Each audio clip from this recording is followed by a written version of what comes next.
কবিতার নাম প্রতিদান, স্বরচিত কবিতা। আমি কে, কোথায় ছিলাম, এখন কোথায়, কিভাবে আসলাম, প্রথমেই তার একটু পরিচয় দিলাম। আমি ছিলাম এক বিন্দু পানি, সেখান হতে হলাম এক মুঠো মাটি। তারপর ঠিক জায়গায় একটি মাথা, প্রয়োজনীয় জিনিস যথাস্থানে রাখা।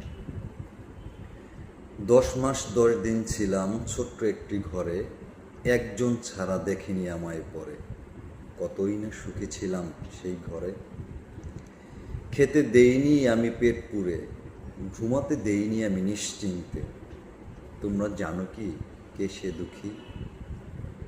আমাকে পেয়েই হয়েছিল যে অনন্ত সুখী, সে আমার জনম জনমের মা জননী।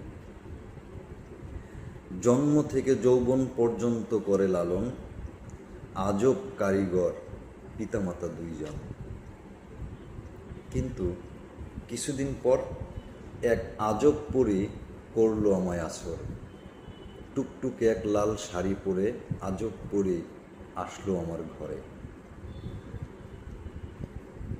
পরী আমার হয় আপন,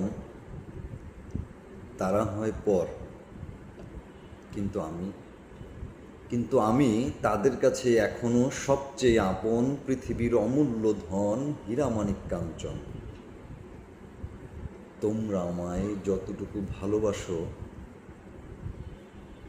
বিধাতাও আমায় বাসে কিনা আমি সন্দিহান।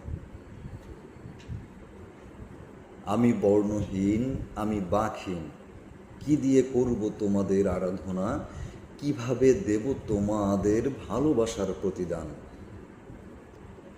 কত করলাম সাধনা, কত আরাধনা, কিছুই দিতে পারে না আমায় সান্ত্বনা। ঘুরেছি আমি দেশ হতে দেশান্তরে, তোমার 2 চরণ ছাড়া পাইনি সুখ শান্তি খুঁজে। মাগো,